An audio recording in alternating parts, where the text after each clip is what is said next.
Hi everybody, thanks for watching Access Hockey MI. As always, we really appreciate you coming alongside us and talking hockey with us and letting us fulfill our dream of hockey still going on. Hockey and stuff. We hope you're doing well wherever you are in this worldwide situation we have going on. You're in our thoughts and in our prayers. Today we're going to continue on our trajectory of talking about our 2019 draft picks for the Detroit Red Wings, and there have been so many Swedes in this draft pool. It is. And I didn't realize until, of course, we're doing this, how many Swedes we got. So today we're going to talk about defenseman Albert Johansson. We got him 60th overall, 2019. He's 6 foot tall at this time, weighing in at like 168, and he's 19 years old. So let's go. Sweet. So in the 2019-20 season, he spent up until this point, and he will for the next season, be with the Swedish Hockey League. They have various levels of the European leagues. There's tons of different levels of them. So he's been in basically their super elite, which is like a top tier junior league, and then he got loaned out to a. I'm not going to pronounce it. We don't want to. I don't want to offend any Swedes in how I say things. We can't speak your language. I'm sorry. Trying. But we're not good. But anyway, so he got put on this basically next tier team. And he did really well. He had 13 points in 42 games. And as a defenseman, we all know that it's kind of like they're not going to be massive point producers aside from Tuomisto, who we talked about last. Always said that it's not just points. And you guys know that as well. Yep. And a lot of his points are helpers. They're assists. And I think that's common with defensemen. But he looked really, really sharp. We're going to point out a few things that we noticed about him, being that he is kind of undersized. The fact that he plays with such a big personality is really impressive. Yeah. But he's very comfortable with that big personality on open ice. He's not limited. Big personality? It's big personality. He's confident.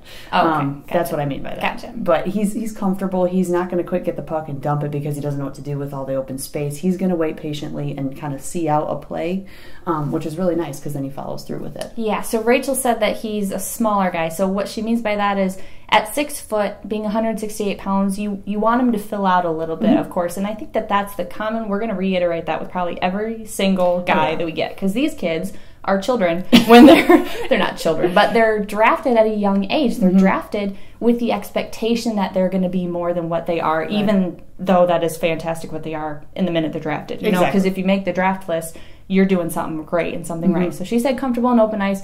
Super true. Puck handling and shooting. I did notice, because you said he's patient with the puck. There's a lot of times, though, where we were watching him where he gets the puck and he quick gets it out. But I see that more as quick playmaking in his head more. So not so much a shot, because he will get a shot off if he can. But if he can't, if he sees someone rushing out into the zone, he's going to get the puck, get it out instead of holding on to it for too long, because then that means forwards can come get the puck from you. And that's, of course, not what you want to do. You can anticipate a play. Yeah, so that's kind of what we saw in him. So his puck handling and his shooting ability we've seen is pretty good too. And not to keep coming back to the size thing, but he is comparatively pretty physical, and not like he's going to go punch someone's lights out. That's other types of players. He's not an instigator type player, but what we mean by that is that despite regardless of what's happening with the puck, his job is to go get it. And he doesn't seem to, pump the brakes at all or have any apprehensions about, those board battles or anything like that. So he seems really, really comfortable with stepping out, being a bit more aggressive in order to get that puck. Yeah, if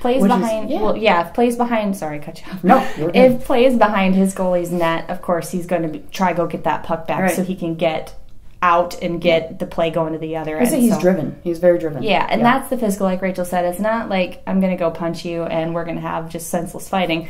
That's not something that we're looking forward to. But just something that makes it so he's not scared to go get the puck. Yeah. He's not intimidated to go get the puck. He's going to get the puck and he's going to defend his zone. So. And I would say, too, like if you have any time in a junior league, a lot of times that's something you kind of see where there is a little bit of they hold back a little bit where they're going from a junior to kind of like an AHL equivalent.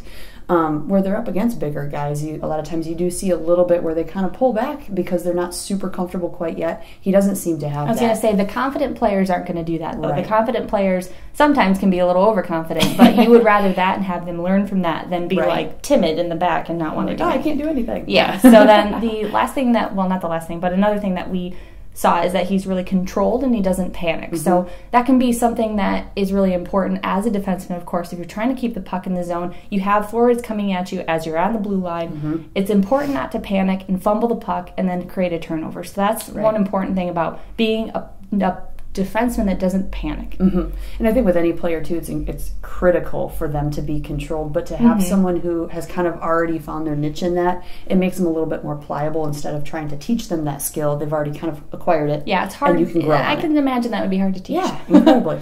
There are not many things that we would think as far as improvements go. All these guys are still developing. Yeah. And he's played in the Swedish leagues his entire life. So he's not yet seen North American ice, except for maybe like the juniors. Yeah, the juniors maybe. Juniors. But so these things aren't huge.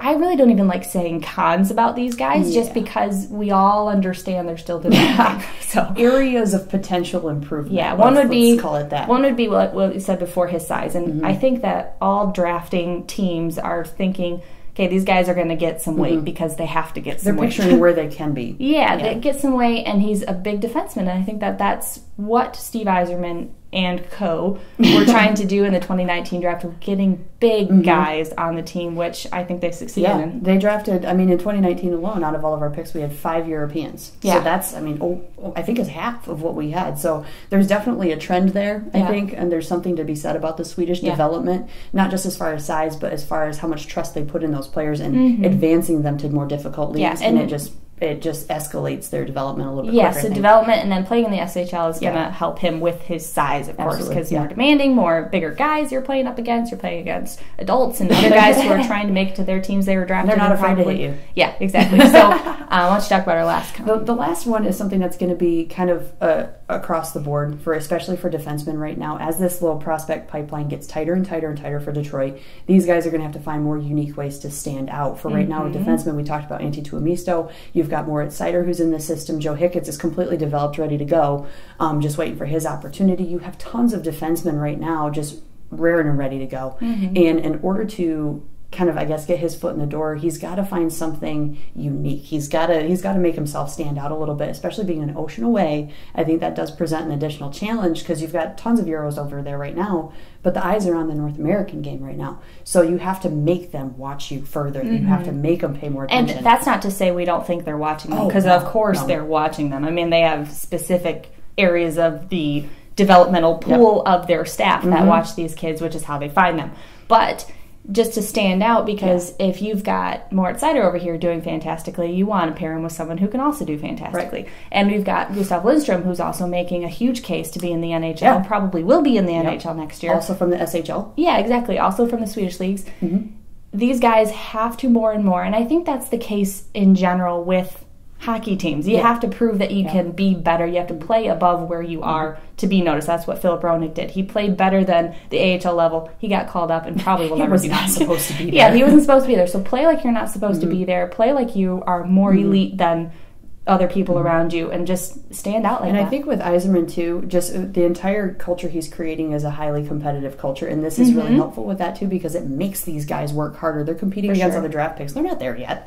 So I think with that, he's a one and done kind of guy. Like, you're going to make it, you're not. We're going to be patient with you. We're not going to, sorry. He's a very decisive individual. So I think with that, it's going to make guys like this stand out more, because they're going to have that drive to make that. Yeah, I like what you said about decisive, just because I think with Ken Holland, we saw a lot of guys coming through the pipeline for the prospect pool that didn't end up doing much for us, and we trade them late in the game when maybe we should before. It's not entirely the prospect's fault. No, I don't think so either, but I think Steve Yzerman has a more decisive way of doing things. I think he knows what's going to work and what's not going to work, and working with the coaches to know what's going to work and what's not going to work.